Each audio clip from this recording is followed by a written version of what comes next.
Bismillahirrahmanirrahim. Elhamdülillahi Rabbil alemin.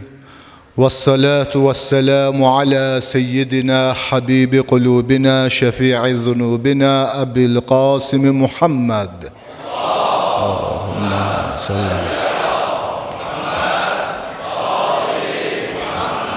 وعلى آله الطيبين الطاهرين المعصومين المكرمين واللعنة على أعدائهم أجمعين اللهم وصل على ولي أمرك القائم المؤمل والعدل المنتظر وحفه بملائكتك المقربين وأيده بروح القدس يا رب العالمين رب اشرح لي صدري ويسر لي أمري واحلل عقدة من لساني يفقه قولي قال الله تعالى في محكم كتابه ونريد أن نمن على الذين استضعفوا في الأرض ونجعلهم أئمة ونجعلهم الوارثين آمنا بالله وصدق الله العلي العظيم.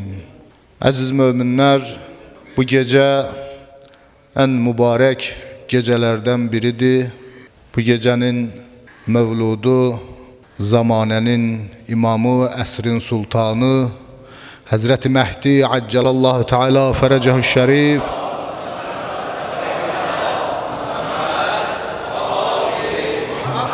mevludu münasibəti ilə hər birinizi təbrik eləyirəm. Allah Teala Kur'an-ı Kerim'de buyurur: "Ve nuridu en nemunna alellezine stud'ifu fil ard." Yer üzerinde zayıf düşmüşlere biz lütfetme isteyirik. Ve nec'aluhum e'immeten ve nec'aluhumul varisin. Onları önderler ve onları varisler etme isteyirik. Onları imamlar ve onları varisler etme isteyirik. Bu gece söhbətimizin birinci hissəsi imamətlə bağlıdır. İmamət əqidəsi nədir? İmam kimdir? Hansı xüsusiyyətlərə sahibdir? Müqəddimə olaraq bu suallara cavab axtaraq. Bu sualların cavabında 3 məktəblə rastlaşırıq, 3 rəylə rastlaşırıq. Birinci rəy budur ki, imamət nübüvvətin davamıdır. Necə ki, nübüvvət şəriətin mənbəyidir, imamət də eləcə şəriətin mənbəyidir. Bu rəy sahibləri bir neçə dəlilə söykənirlər ki, biri də Səqələyn hədisidir. Həzrət Rasulullah sallallahu aleyhi və səlləm buyurdu ki, İnni tərikun fikum istiqləyn, mə in təməssəktum bihimə lən tazillu bə'di. Kitabullah və itratu əhli beyti. Mən sizin aranızda 2 ağır əmanət qoyub gedirəm. Bu ikisindən yapışdıqca məndən sonra heç vaxt azmayacaqsınız. Allahın kitabı, Kur'an-ı Kerim və itrətim əhli beytim. Necə ki, Kur'an-ı Kerim şəriətin mənbəyidir, səmavi qanunların mənbəyidir, eləcə də əhli beyt şəriətin mənbəyidir, səmavi qanunların mənbəyidir. Bu rəyə əsasən imamət şəriətin mənbəyi vəzifəsidir. Necə ki, Həzrəti Peyğəmbər şəriətin mənbəyidir, Kur'an-ı Kerimlə yanaşı. Peyğəmbər İslamda qanunvericidirmi ya yox? Bu barədə çox bəhslər olub. Bəziləri belə düşünürlər ki, İslamda yalnız şəriət hökmlərinin, İslam qanunlarının, qaydalarının yeganə mənbəyi Kur'an-ı Kerimdir. Bunlar hədisləri qəbul etməyən, bugünkü gün Qur'anı adlanan və ya özlərini bu cür adlandıran, bilmirəm orasını dəqiq, Qur'anı adlananlardır. Amma Qur'an-ı Kərimə baxaq görək, Peyğəmbər sallallahu aleyhi və səlləm də qanunvericidir ya yox? Çünki bütün İslam məzhəblərinin hamısı bunda müttəfiqdilər ki, Həzrəti Peyğəmbərin qavl, fəil və iqrar sözü, əməlləri və təsdiqlədikləri sünnədir. Yəni qaydadır, qanundur. Bəzən vacibə dəlalət edər, bəzən mübaha dəlalət edər, bəzən müstəhəbbata dəlalət edər. Yəni hədislər, Peyğəmbərin buyurduğu kəlamlar İslamın şəriət mənbələrindəndir. Qur'an-ı Kərimdən bir neçə ayə istəyirəm nəzərinizə çatdıram ki, bu məsələ bizim üçün aydın olsun. Tövbə surəsi 29-cu ayədə buyurur: Allah Teala qatilul-lezine la yu'minun billahi ve la bil yevmil ahir. Vuruşun o kəslərlə ki, Allaha və axirət gününə iman gətirmirlər. Və la yuharrimun ma harramallahu və rasuluhu. Allahın və Rəsulunun haram etdiyini haram etmirlər. Ayəyə diqqət etsək, ayənin sonunda deyir ki, la yuharrimun ma harramallahu və rasuluhu. Allahın və Rəsulunun haram etdiyini haram etmirlər. Demək, Allahın haram etdiyi ilə yanaşı Rəsulunun da haram etdiyi var burada. Peyğəmbər demək ki, nəyisə halal və ya haram edə bilər. Allah Teala ona bu səlahiyyəti veribdi. Digər bir ayə Nisa surəsi 105-ci ayədir. Buyurur, İnna ənzəlnə ileykəl kitəbə bil haqq. Biz bu kitabı sənə haqq olaraq göndərdik. لِتَحْكُمَ بَيْنَ النَّاسِ بِمَا أَرَاكَ اللّٰهِ Ki insanlar arasında hökm edəsən Allahın sənə öyrətdikləri ilə. Ki Allahın öyrətdikləri əgər elə yalnız Qur'andan ibarət olsaydı, elə Qur'anın nazil olması kifayət eləyirdi. Yenidən bu cümlənin deyilməsi əlavə bir izahdır ki, Peyğəmbərə öyrədilən də vardı ki, Peyğəmbər ona öyrədilən o elm-i lədunnu sayəsində də hökmlər verir. Və üçüncü ayə ki, hamımızın bildiyi Cümə surəsinin 2-ci ayəsində Allah Teala buyurur, Huvəl-ləzi bə'asə fil-ummiyyinə rəsulən minhum yətlu aleyhim əyətihi və yüzəkkihim və yuallimuhumul kitəbə vəl-hikmə və inkanu min qablu ləfi dalalim mubin. Oxuma və yazma bilməyənlər içərisindən Peyğəmbər göndərən odur. Bu Peyğəmbərin vəzifəsi nədir? Yüzəkkihim, onları saflaşdırır, təmizləyir. Yuallimuhumul kitabe vel hikmə, onlara kitabı, Qur'anı və hikməti öyrədir. Yəni Peyğəmbər təkcə Qur'anı bizə ötürən bir vasitə deyil. Bəziləri belə düşünürlər ki, Peyğəmbər vəhyi alıb elə çatdırıb bundan ibarətdir, vəzifəsi yox. Peyğəmbər bizi insanları təzkiyə etmək, saflaşdırmaq, onlara Allahın kitabını və Allahın hikmətini ki, bəziləri bunu hikməti burada şəriət mənasında da təfsir ediblər. İzah etməkdir, öyrətməkdir. Bu vəzifələrin hamısın ki, Qur'an-ı Kərimdə Peyğəmbər üçün qeyd olunur, eləcə də Əhl-i Beyt, Səqələyn hədisinə əsasən, Peyğəmbər ki, bizim üçün Allahın kitabını və itrətini qoyub getdi və onlar bir-birindən heç vaxt ayrılmaz dedi. Bəzi hədislərdə də bu cürdür, səhih hədislərdə. Fələn yəftəriqa hətta yəridə aleyyəl havd. Onlar biri-birindən ayrılmaz ta hovuz başına mənə gəlib çatana kimi. Qur'andakı bütün xüsusiyyətlər Əhl-i Beytdədir. Əhl-i Beytdəki bütün xüsusiyyətlər Qur'andadır. Biri-birini tamamilə ninlər tamamlayırlar. Əhl-i Beyt eləcə də kitabın öyrədilməsində, hikmətin öyrədilməsində, bir sözlə şəriətin öyrədilməsində bizim üçün nədir? Mənbədir. Bu mənada İmamət nübüvvətin bir davamıdır. İkinci məktəb, ikinci rəy ariflərin rəyidir. Əllamə Təbətəbai Allah rəhmət eyləsin, məqamını uca eyləsin. Əllamə Təbətəbai deyir ki, imamət feyz vasitəsidir. Nə deməkdir ki, imamət feyz vasitəsidir? Ariflərimizin rəyinə görə imam kamil insandır. Allah ondan kamil heç bir varlıq yaratmayıbdır. İmam Allahın məzhəridir. İmam Allahın sifətlərinin təcəllisidir.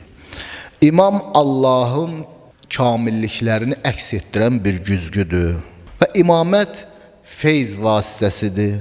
Ki, burada feyz vasitəsindən məqsəd budur ki, yaradılışda və şəriətdə, yəni təkvində və təşriədə imam, məsum şəxs feyzin vasitəsidir. Yaradılışın meydana çıxmasında vasitədir. Əgər məsum olmasa, o kamil insan olmasa, heç bir şey xəlq olunub ortaya çıxmazdı. Həzrət Rasulullah sallallahu aleyhi və səlləm Cabir ibn Abdullah el-Ənsariyə deyir ki, Ya Cabir, əvvələ mə xələqəlləh nuru nəbiyyukum. Allahın ən birinci yaratdığı sizin Peyğəmbərinizin nurudur. O nurdan da bütün varlıqlar yaranıbdır. O nurdan Əhl-i Beytin nuru yaranıb, o nurdan kamil insanlar və bütün varlıqlar xəlq olunub gəlibdir. ki Həzrət Rasulullah sallallahu aleyhi və səlləm və əhl-i beytinin nuru yaradılışda vasitədir. Buna deyirlər feyz vasitəsi.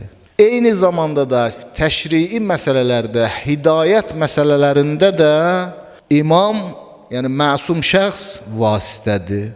Nəyə əsaslanırlar? Quran-ı Kərimdə Allah Teala buyurur.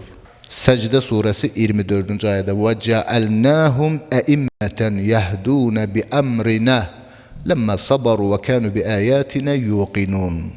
Biz onlardan imam təyin etdik. Biz onları imam etdik, onlardan imam təyin etdik.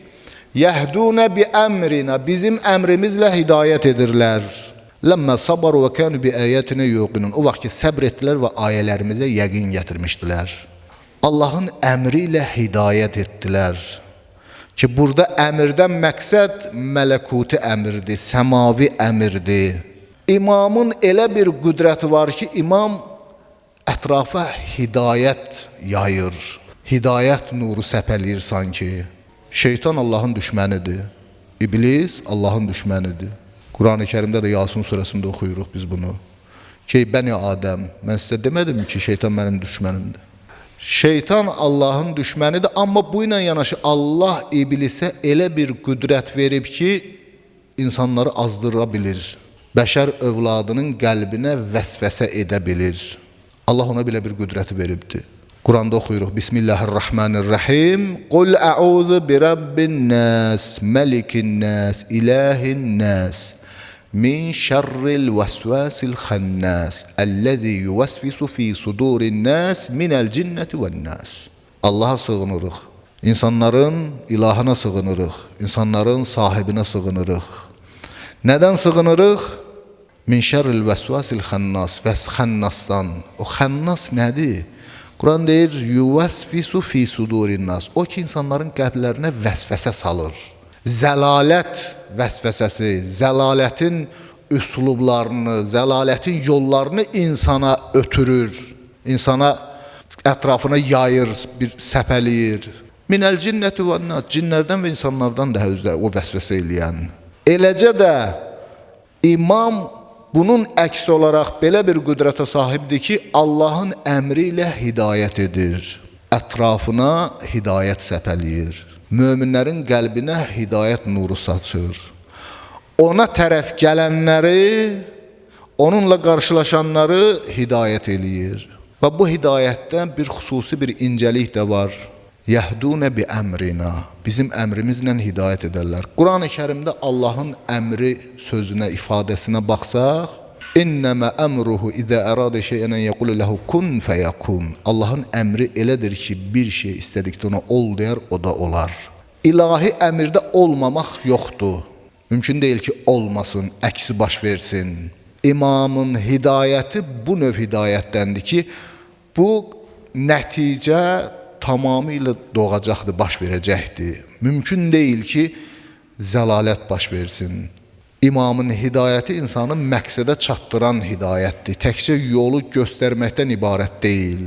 Amma yetər ki, insan imamın tanıya və ixtiyarını da verə imamına. Odur ki, Həzrət Rasulullah sallallahu aleyhi və səlləm Allahümmə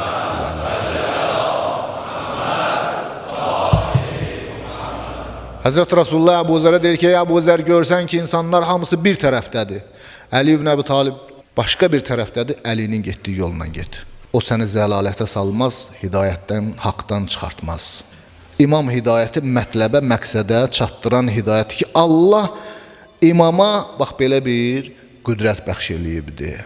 Üçüncü rəy kəlam alimlərinin rəyidir ki, imamət rəyasətdən ibarətdir. Şeyx Müfid, Seyyid Murtəza, Əllaməhilli, Nəsirəddin Tusi və bir çox bizim böyük alimlərimiz kitablarında bunu qeyd edirlər ki, imamət din və dünya işlərində rəyasətdən ibarətdir ki, burada rəyasətdən məqsəd vilayətdir. Ki, vilayət nədir? Vilayət Allah tərəfindən verilmiş mütləq səlahiyyətdir. Ki, vilayətin də iki növ var. Vilayət-i təşriyyə var, vilayət-i təkviniyyə var. Ki, vaxt olsa inşallah ona da işarə edərik. Amma bunu başa düşmədən öncə biz nəbi nədir, peyğəmbər nədir, rəsul nədir, imam nədir? Bir dənə bu məsələlərə balaca bir aydınlıq gətirək. Nəbi, peyğəmbər vəhiy nazil olandır.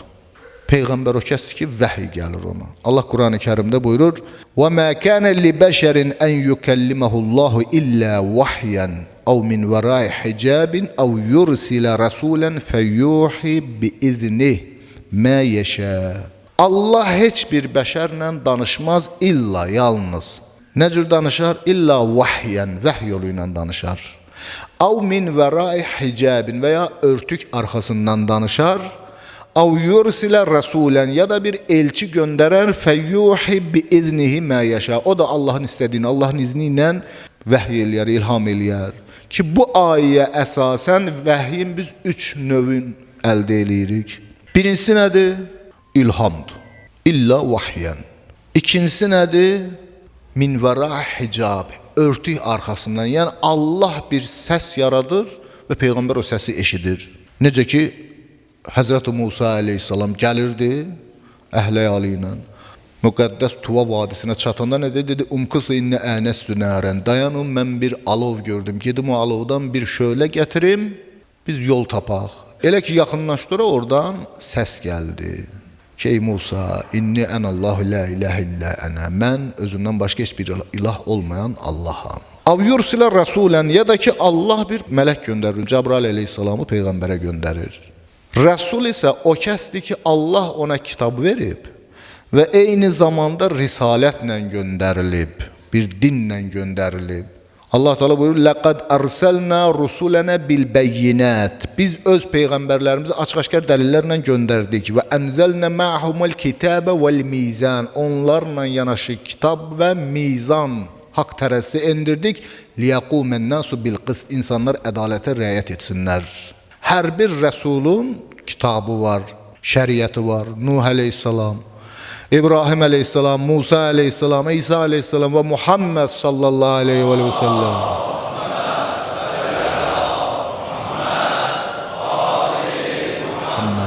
Hər bir rəsula Allah bir kitab nazil edibdi və bir şəriət veribdi. Necə ki Quranda buyurur Maidə surəsi 48-ci ayədə: "Likullin ca'alna minkum şir'atan və minhaca." Biz sizin hər biriniz üçün bir şəriət və bir yol təyin etmişik. Demək, hər bir rəsulun kitabı və risaləti var. Bir şəriət gətirib, din gətirib. İmam nədir? İmam nəbi və rəsuldan daha uca bir məqamdır. İndi ola bilər ki, bəziləri bu sözə təəccüb eləyəcəkdir.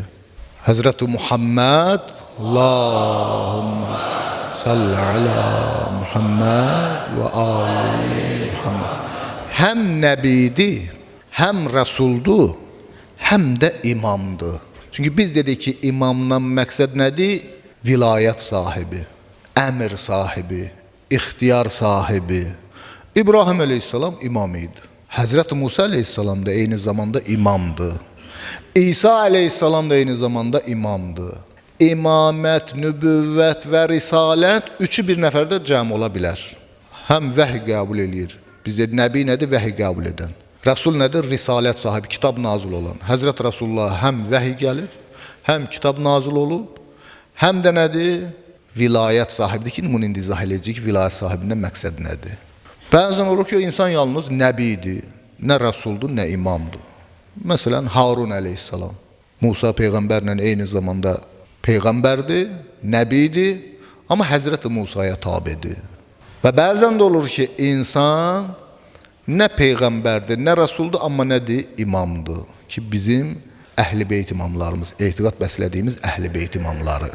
Ki, imamət nədir? Xəlq üzərində, yaradılış üzərində vilayətdir.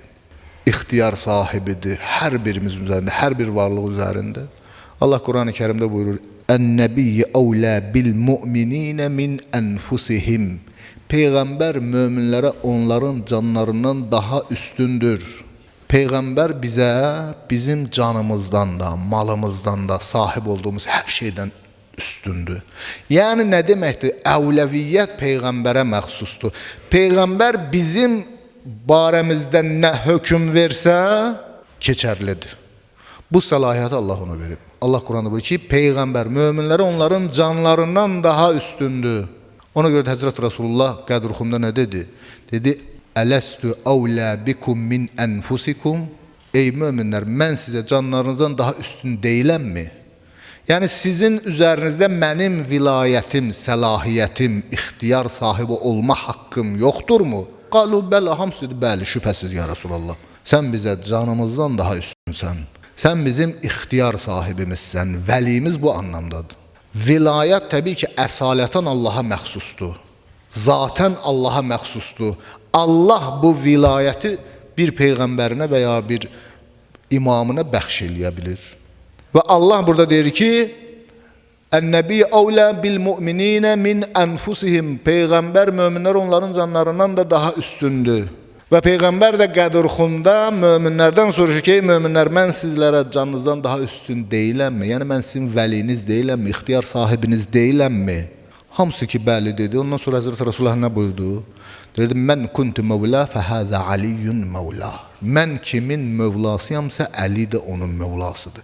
Yəni, mən kimin canından daha üstünəmsə, kimin ixtiyar sahibiyəmsə, kim mənə bu cür etiqad eləyirsə, bilsin ki, Əli də bu xüsusiyyətlərə sahibdir. Əlinin də onun üzərində vilayəti var.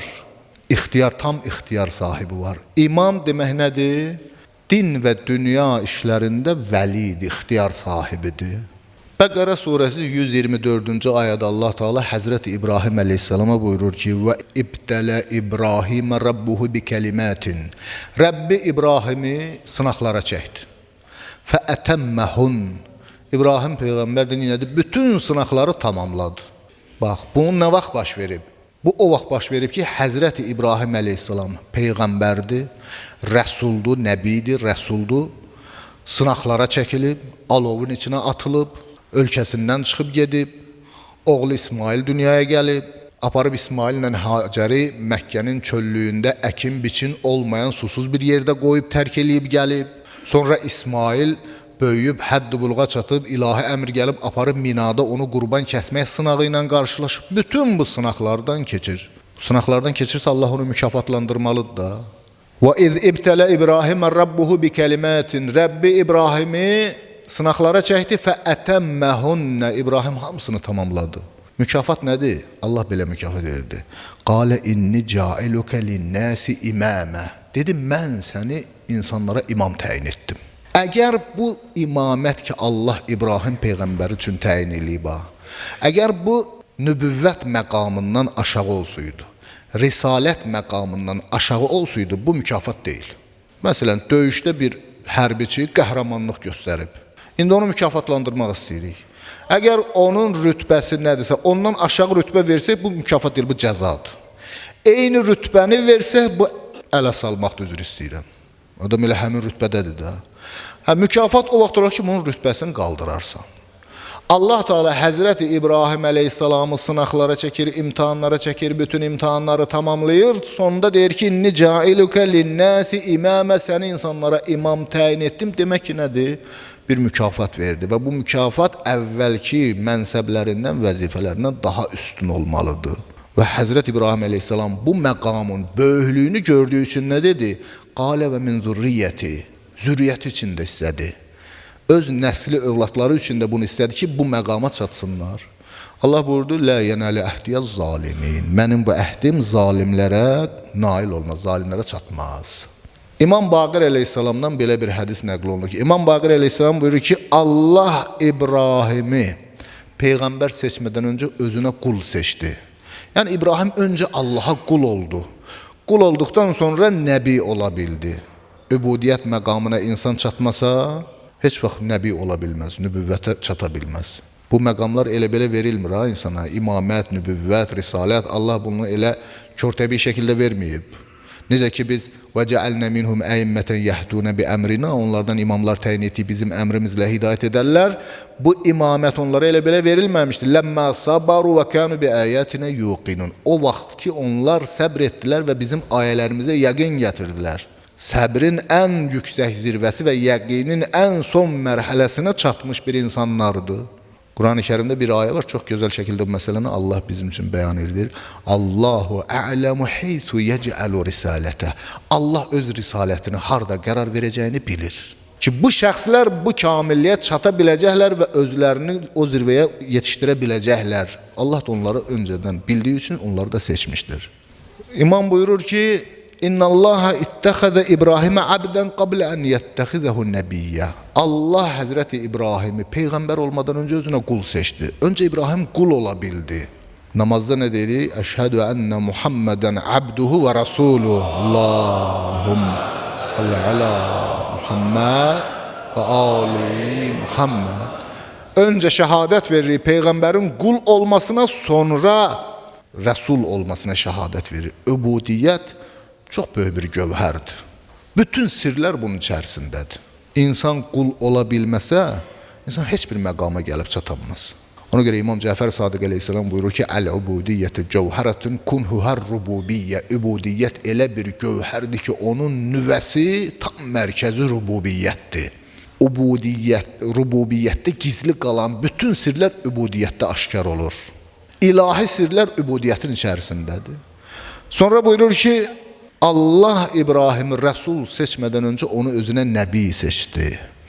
Allah İbrahimi xəlil, dost seçmədən öncə onu özünə rəsul seçdi və İbrahim bütün bunların hamısını ki özündə cəm etdi. Ondan sonra deyir Allah Taala onu nədir? İmam seçdi. Dedi inni cailuke linnasi imamə. Ki imamət ən sonda İbrahim peyğəmbərin çatdığı böyük bir məqam idi. Və ona görə də bu məqamı öz zürriyyəti üçün də istədi. İmamət bu məna vilayət mənasındadır ki, vilayəti təkviniyyə və təşriiyyə həm yaradılışda ixtiyar sahibidirlər, həm ilahi hökmlərdə ixtiyar sahibidirlər. Ona görə də biz məsələn Şaban ayının salavatları var da, hər gün orta namazından sonra oxunması müstəhəbdir. Ki orada nə deyirik? Deyirik sizdən önə keçənlər həlak olar. Sizdən geri qalanlar qərq olub boğular zəlalətin içində. Sizinlə birgə olanlar yalnız nicat tapar. Onlardan önə keçmək olmaz. Onlardan geri də qalmaq olmaz. Onlara mütləq itaət lazımdır ki, Qur'an-ı Kərimdə də Allah Teala Ətiyullah və Ətiyur Rasulə və ulil əmrə minkum. Allaha itaət edin, Rəsulə və əmr sahiblərinə ki, əhl-i beyt imamlarıdır məqsəd, bunlara itaət edin. Bir də təkvində, varlıq aləminə hökm etməkdə. Təbii ki, qeyd etdiyimiz kimi, bu Allaha məxsus olan bir xüsusiyyətində bəziləri biz ittiham eləyəcəklər ki, bunlar şirk elədilər. Çünki bu quluv elədilər, şişirtdilər. Qur'an-ı Kərimə diqqət eləyək də, Qur'an-ı Kərimdən bu düşüncələri əldə eləyirik. Allah Teala Həzrəti Süleyman Peyğəmbərə küləkləri ram edibdir, onun ixtiyarına veribdir. Qur'an-ı Kərimdə Ənbiya surəsi 81-ci ayədə Vəli Süleymənər rihə asifətən təcri bi əmrih. Biz Süleymana küləkləri ixtiyarına verdik, onun əmri ilə əsirdir. Külək Həzrəti Süleymanın əmri ilə əsir. Bu Allaha aid olan məsələdir. Əsalətən Allaha məxsusdur.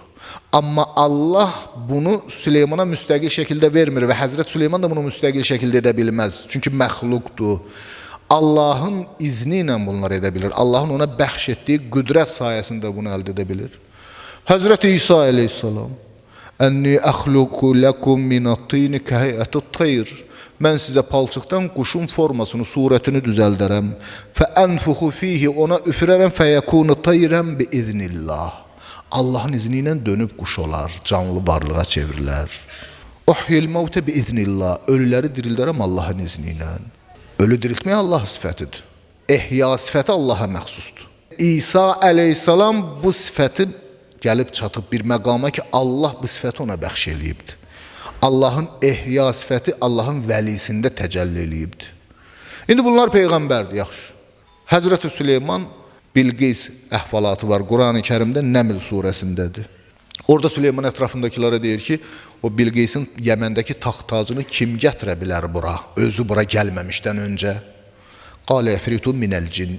Cinlərdən olan ifrit dedi, mən bunu gətirərəm, mənim buna gücüm çatır, qüdrətim çatır. Sən yerindən qalxmamış gətirərəm. Və qaləlləzi indəhu ilmun minəl kitab. Kitabdan elmi olan, kitabın hamısını bilmir ha. Kitabdan elmi olan birisi dedi, Ənə ətikə bihi qablə ən yərtaddə kadda ileykə tarfuk. Sən gözü qırpmamış mən onu gətirə bilərəm. Və bir göz qırpımında onu gətirdi. Yəməndən gətirdi Fələstin ərazisini. Bu Allah buna belə bir ixtiyarı verib, belə bir qüdrəti veribdi. Bu ki Peyğəmbər deyil, Asif ibn Bərxiya, Həzrəti Süleyman əleyhissalamın yanında olanlardan birisi. Vilayət-i təkviniyə budur. Vilayət-i təşriyə də budur ki, bayaqki ayələrdən də gördük, başa düşdük ki, Peyğəmbərə belə bir vilayət verilib ki, qanunvericidir, İslamın mənbəyidir, şəriətin mənbəyidir və bunu da Peyğəmbər Əhl-i Beyt imamlarına verildiyini deyibdir. Ki, Səqələyn hədisi səhih hədisdir, heç bir müsəlmanların da bunda ixtilafı yoxdur, səhih kitablarda da mövcuddur ki, Allah Rəsulü buyuranda ki, iki əmanət qoyub gedirən bir-birindən ayrılmazlar. Allahın kitabı və Əhl-i Beytim. İmamət demək ki, nübüvvətin davamıdır. İmamət demək ki, bir mənada vilayətdir. Risalət və nübüvvətdən də ali bir məqamdadır ki, Bəqərə surəsi 124-cü ayədə buna istinad etdik. Ümumiyyətlə, risalət, nübüvvət və imamət səma ilə yerin, Allahla varlıqlar arasındakı əlaqənin davamiyyətini bildirir ki, bu əlaqə davam etməkdədir və bu əlaqə heç vaxt kəsilə bilməz. Necə ki, ariflərimiz deyirlər, imamət feyzin ötürücüsüdür. Varlıq aləmi an bə an, ləhzə bə ləhzə Allah-u Teala'dan lütf almaqdadır. Bir an Allah'tan gələn lütf kəsilərsə, bizim gördüyümüz, duyduğumuz, duymadığımız, gördüyümüz, görmədiyimiz bütün varlıqlar o əlaqə kəsilən kimi yox olacaq. Bir sadə misalla bunu azacıq dərk eləyə bilərik ki, məsələn, zehnində bir məsələn, qız qalasını düşün. Hamımız görmüşük də o anda təsəvvür eləyə bilirik. Amma birdən bir taqqıltı səsi gəlsə ki, diqqətimiz ona yönəlir, o anda biz neyinirik? Zehnimizdəki o surət o anda da itir. Var idi, yox oldu, heç oldu. Sanki heç olmamışdı.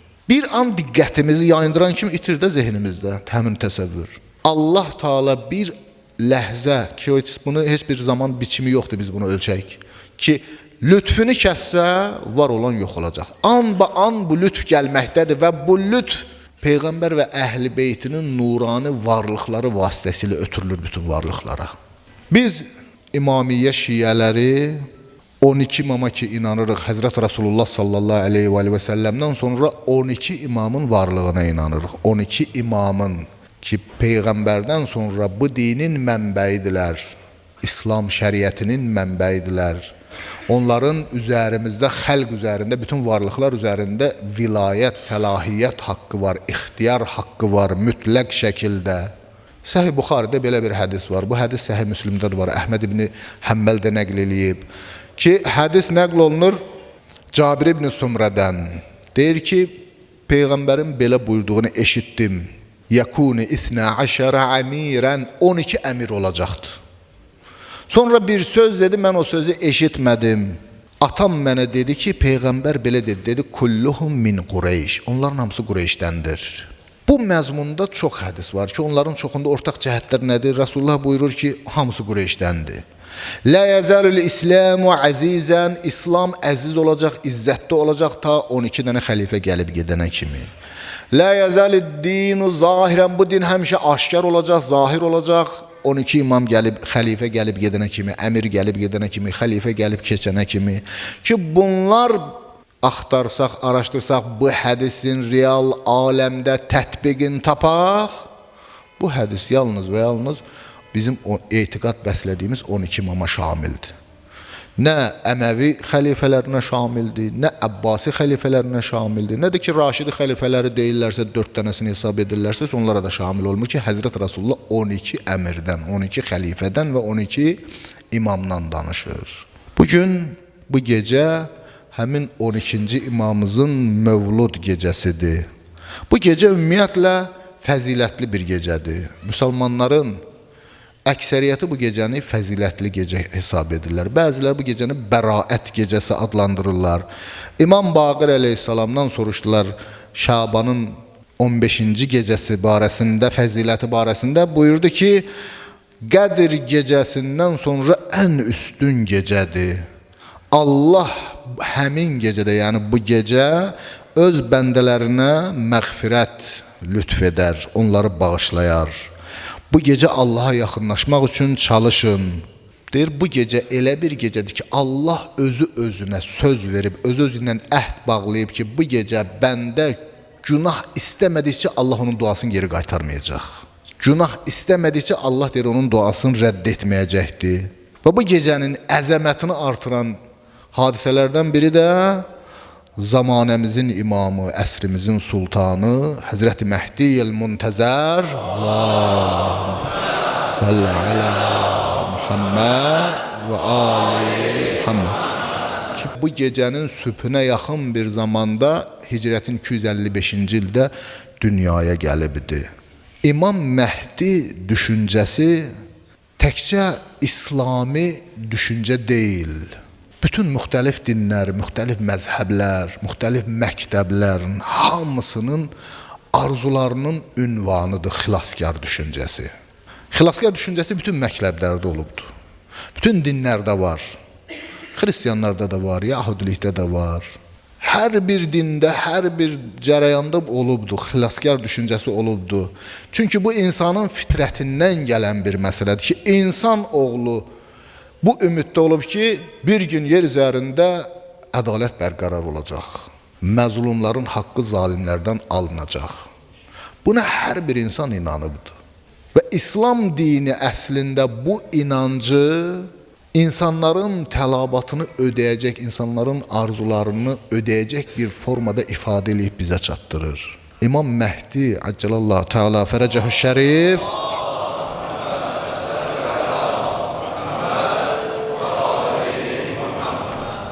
həmin ümid olunan, gözlənilən o ədalətdir. İmam Məhdi insanların hələ nə vaxtsa dünyaya gələcəyini deyil, mövcud olan, doğulmuş bir şəxsin nə vaxtsa zuhur edəcəyini gözləməkdir. Biz buna düşünmürük ki, bu nə vaxtsa doğulacaq. Biz buna əminik ki, İmam Məhdi Əcəlallahu Teala Fərəcəhü Şərif doğulubdur, mövcuddur, qanı ilə, canı ilə, əti ilə bizim aramızda yaşayır. Bizi görür, biz onu görürük, amma biz onu tanımırıq. O bizim bütün acılarımıza, bizim bütün kədərlərimizə şərikdir. Bizim bütün sevinclərimizi görür, müşahidə eləyir. O yer üzərində baş verən bütün xeyir, şər, bunların hamısını müşahidə eləyir. Və İmam Məhdi bir həsrətdədir. O həsrətdədir ki, Allah bir gün ona o izni verəcək və o öz əlini məzlumlara uzadacaqdır. O zalimlərin kökünü kəsəcəkdir. Ziya Paşanın Peyğəmbər barədə bir beyti var, deyir, zalimlərə bir gün dedirər, qüdrət-i Mövla, təllahi ləqəd əsərəkəllahu aleyna. Allah-u Teala'nın qüdrəti bir gün zalimlərə bu sözü dedizdirəcək ki, həqiqətində Allah səni bizdən üstün edibdir. Və Həzrəti Məhdi əleyhissalam gəldikdə artıq həmin o gözlənilən ədaləti insanlar yaşayacaqdır. Dinimiz xilaskar əqidəsini zehin mərhələsindən reallığa çeviribdir. Bu təkcə arzu deyil, bunu həqiqətə çeviribdir. Biz ümumiyyətlə kamil insan anlayışını başa düşsək, biz insanın yer üzərində xəlifəlik anlayışını başa düşsək, yer üzərində insanla qeyb arasında, Allah arasında vasitənin kəsilməsinin qeyri-mümkünlüyünü dərk etsək, onda həqiqətən biləcək ki, Həzrəti Məhdi Əcəlallahu Teala Fərəcəhü Şərif bizim aramızdadır, bizimlə yaşayır. Bəşər bu əqidədə olub həmişə, bəşər həmişə vəd olunmuş bir günün arzusunda olub. İslam həmin günü bizə öyrədir. Quran-ı Kərimə biz baxaq, Quran-ı Kərimdə Allah buyurur ki, وَلَقَدْ كَتَبْنَا فِي الزَّبُورِ مِنْ بَعْدِ الذِّكْرِ أَنَّ الْأَرْضَ يَرِثُهَا عِبَادِيَ الصَّالِحُونَ. Biz Tövratdan sonra da Zəburda da yazmışıq ki, yer üzərində salih bəndələrimiz varis olacaqlar. Bu Zəburda da mövcuddur. Mövcud Zəburların özünü açın, oxusanız, bir neçə yerdə Zəburda mövcuddur ki, pis insanlar yer üzərində həlak olacaqlar, yalnız yaxşılar qalıb yer üzərinə varis olacaqlar. Vəd olunmuş bugündür ki, Quran-ı Kərim buyurur ki, Huvəllezə ərsələ rəsuləhə bil-hudə və dinil haqq liyuzrahu aləd-dini kullih və lev kərihəl müşrikun. Öz peyğəmbərini hidayətlə və haqq dindən göndərən odur. Bu dini göndərib niyə? Liyuzhirahu aləd-dini kullih. İslamı bütün dinlərə hakim edəcək. Müşriklər bunu istəməsə də belə. Vəd olunmuş gün odur ki, Allah Quranda bu vəd verib bizə və nuridu en nemunna alellezine ustud'ifu fil ardı. Yer üzərində zəif düşmüş qullarımıza biz minnət etmək istəyirik, lütf etmək istəyirik ki, və necəluhum əimmətən və necəluhumul varisin. Biz onları imamlar və onları varislər edəcəyik. Biz o həmin o ilahi vədi gözləyirik. Biz xəyal deyil, həqiqəti gözləyirik. İmam Baqir əleyhissalamdan nəql olunur bu hədis ki, İmam Baqir əleyhissalam buyurur: "Mən sarrahu an yakuna min ashabil qaim." Hər kəs istəyə ki, qaimin səhabələrindən ola, fəlyantazir, gözləsin. Bəzi hədislərimizdə də var, ümmətimin ən üstün əməli intizarul fərəc, fərəci gözləməkdir. Amma iki cür gözləmə var. Bir var passiv gözləmək, bir var aktiv gözləmə. Passiv gözləmə budur ki, heç nəyə qarışmırsan, çəkilirsən bir küncə deyirsən ki, imam zaman gələcək, məsələləri özü həll eləyəcək. Elə qıraqda oturub Allahumma kun li velikəl Hüccət ibn Həsən duasını oxuyursan. Bu passiv gözləmədir. Əhl-Beyt bizə bu gözləməni demir. Nə cür gözləmə deyir? Bax bu cür gözləmə deyir. Fəlyantazir, gözləsin, amma neynəsin? Vəl-ya'məl bil-vəra'i və məhasinəl əxlaq. Təqva ilə əməl eləsin, vəra ilə əməl eləsin və məhasinəl əxlaq, əxlaqi gözəllikləri yaşasın, təqva və əxlaqa sahib olsun, əməl sahibi olsun. İmam zaman nə vaxt zuhur eləyəcək? Bəzi hədislərimizdə var, yəni əksər hədislər bu cürdür da ki, Həzrət Rasulullah sallallahu aleyhi və səlləmdən gələn hədislərin çoxunda Peyğəmbər buyurur ki, dünyanın bitməsinə bir gün qalsa belə, mənim övladlarımdan biri zuhur edəcək, yəmləul arda qıstən və ədlə kəmə muliət cəvrən və zulmə.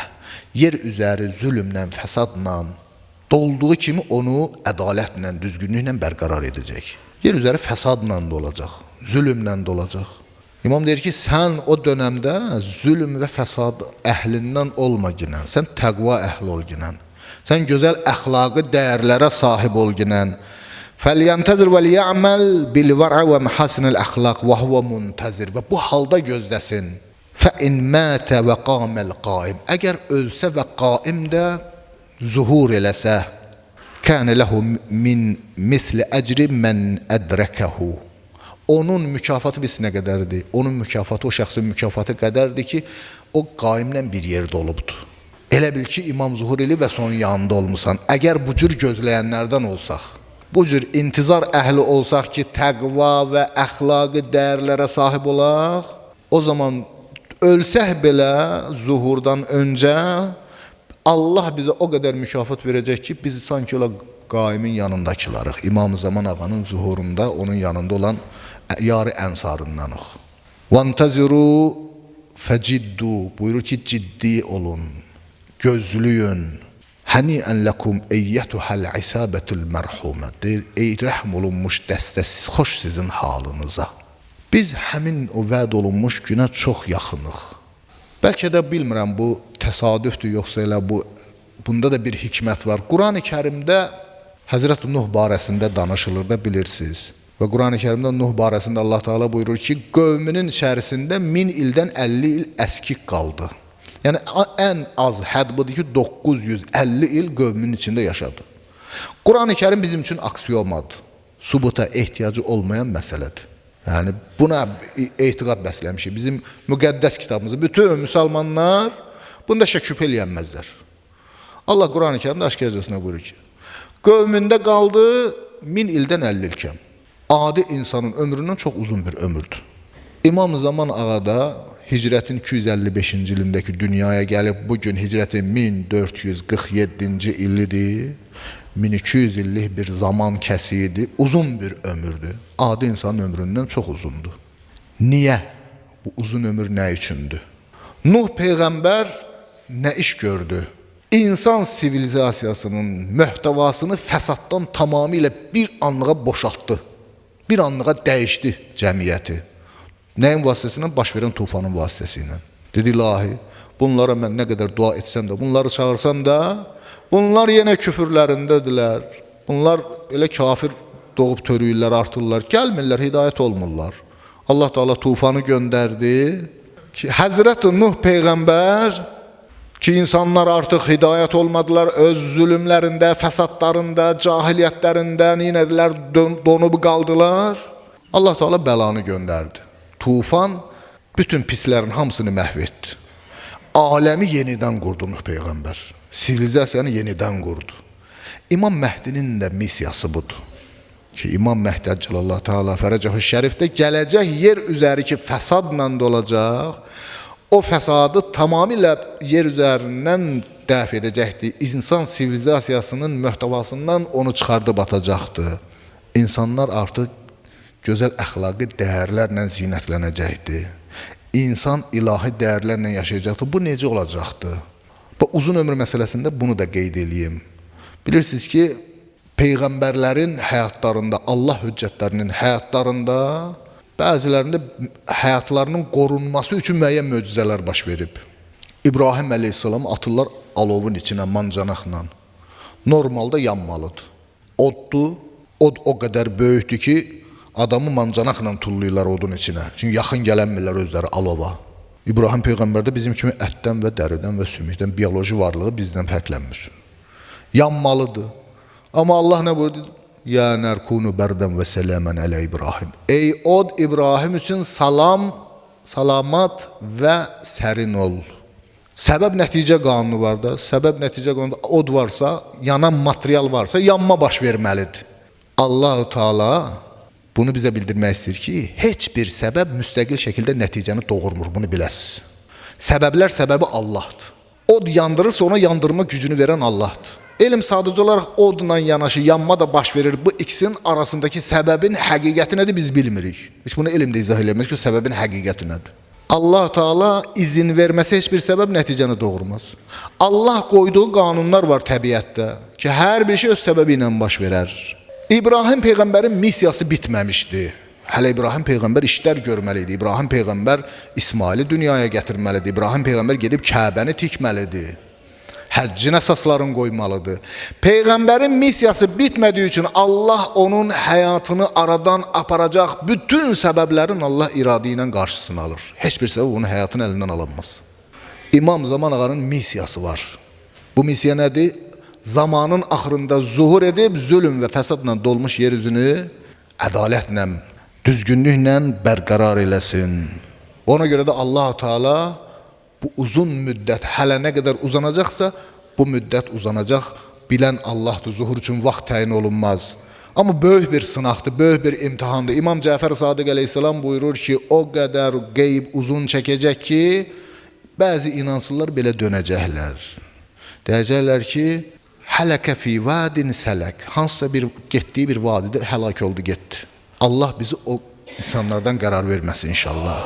Ki Allah bizi dinimizdə sabit qədəm qərar versin ki, dualarımızda da var ki, axır zamanın, yəni o qeybət-ü kübra dövründə bu duanı tez oxuyaq ki, ya Allah, ya Rəhman, ya Rəhim, ya muqallibəl qulub, səbbit qalbə əla dini. Ki, ey Rəhman, ey Rəhim, inşallah bizim qəlbimizi dinində ilahi sabit qədəm eylə günə. İmam Zaman Ağanın zuhurunun təcili üçün Peyğəmbər və Ali Peyğəmbərə salavat zikr edək.